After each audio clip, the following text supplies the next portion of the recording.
sustentada, basada en evidencia, relacionada a un problema psicológico, como puede ser que hablemos de la depresión, como alguna vez hemos hecho acá en tu programa, que bueno, siempre digo que es una buena fuente de información tu programa, de una opinión sobre el estado psicológico de alguien. Muchas veces vemos que en la televisión se realizan algunas hipótesis diagnósticas y la gente supone de por qué una persona está atravesando tal o cual momento, y esto es absolutamente violento sobre la integridad de esa persona, sobre la dignidad de esa persona, ya que al ser su estado de salud, primero es privado, íntimo, confidencial, y por otro lado, este tipo de opiniones lo único que hace es quitarle voz a esa persona, suponer sobre el estado de salud de esa persona, y favorecer estas ideas de que cualquiera puede opinar públicamente sobre el estado de salud de una persona, que es falsa. Tal cual, ¿no? Y incluso hemos agrupado como que a los padecimientos dentro de algunos términos que parece que con eso ya englobamos a todos, ¿no? Y por ejemplo, en las últimas semanas, esta palabra del famoso brote psicótico, que cualquier situación de un padecimiento mental, que tal vez hay una crisis, pero que no necesariamente hay un cuadro psicótico como tal se lo define o como verdaderamente se lo estudia desde la psicología, por ejemplo. No, ni hablar, estamos hablando de que un brote psicótico es una crisis aguda, compleja, que debe ser diagnosticada por un equipo tratante, especializado, ni siquiera cualquier médico o médica, ni siquiera cualquier psicólogo o psicólogo, sino que además tiene que tener conocimiento para poder desarrollar un diagnóstico y una intervención adecuada para un episodio agudo como puede ser un brote psicótico. Sí, lo mismo ha pasado alguna vez también cuando se hablaba de delirio místico, entonces son frases que se popularizan entre las personas, que se ven repetidas en los medios de comunicación y que desgraciadamente nunca se invita a una persona profesional con experiencia en el tema para poder operativizar el concepto, explicarlo, identificar a qué se hace referencia, simplemente que se hace de un modo para obviamente llamar la atención, captar ese consumo mediático, violentando seriamente, porque así como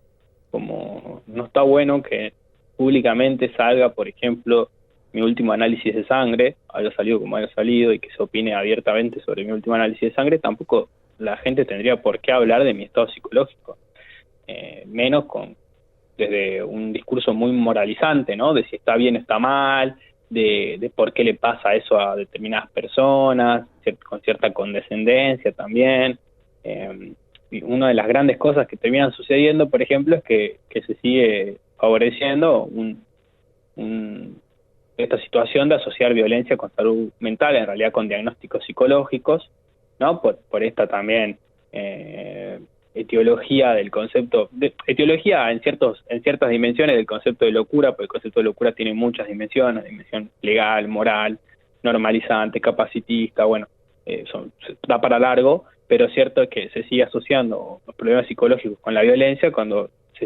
la investigación sigue demostrando que las personas que conviven con un problema psicológico tienen más probabilidades de sufrir un crimen que de cometerlo, Sí, ¿no? tal cual. Y creo que también, por ejemplo, otro punto dentro de lo que es el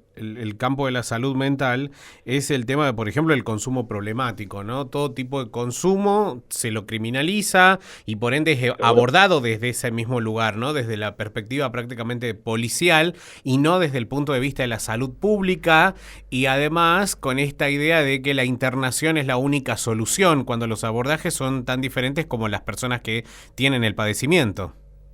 Exactamente, además, a ver, pero es que la criminalización de la locura también tiene muchos centenios y es algo que al día de hoy, a pesar de que tenemos una ley nacional de salud mental, que es una referencia para los derechos humanos en nuestro país y en el mundo, hay gente que la sigue cuestionando, bueno, evidentemente de un discurso específico también, porque hoy lo que se hace, si vos tenés un problema psicológico grave, hoy las respuestas suelen ser dos: es una intervención de violencia policial, como la que vivió la persona pública de la que se estuvo hablando el último tiempo, o si no, el encierro, la medicalización. Entonces, claramente hay una deshumanización de lo que son los problemas psicológicos, hay una individualización de los problemas psicológicos, todo recae en el sujeto, en el individuo, y no en las condiciones estructurales, por ejemplo, en los contextos socioculturales y económicos. Y este desconocimiento, esta asociación de la violencia con los problemas psicológicos, esta ausencia de recursos, esta falta también de falta de perspectiva científica también en la formación de profesionales de la psicología, por ejemplo, que termina siendo todo un caldo de cultivo muy poderoso para que hoy, aún siendo el país con más psicólogas y psicólogos per cápita del mundo, tengamos un servicio de prevención, promoción y asistencia en bienestar psicológico muy deficiente, con indicadores muy alarmantes con respecto a nuestro continente y con respecto al mundo ni hablar. Entonces,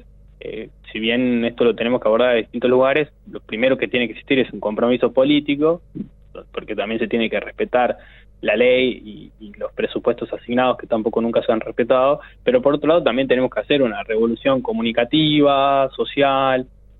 donde empecemos a empatizar con estas situaciones, donde podamos visibilizarlas no desde el estigma, sino desde la comprensión, donde podamos tener un trato humanitario entre personas, y donde por fin la psicología tenga el lugar que tiene que tener y que pueda responder con criterio científico a las demandas que quizás durante mucho tiempo no ha podido responder. Para ponerle todo esto que nosotros estamos hablando y que muchos dirán, bueno, la verdad que es muy complejo porque hablan desde este lugar, la salud mental, pero en la vida cotidiana de una persona, ¿cómo podemos hacer para mejorar nuestra comunicación y justamente no seguir reproduciendo estos términos y estas palabras cuando son mal usados? ¿Y cómo sería lo correcto si yo, por ejemplo,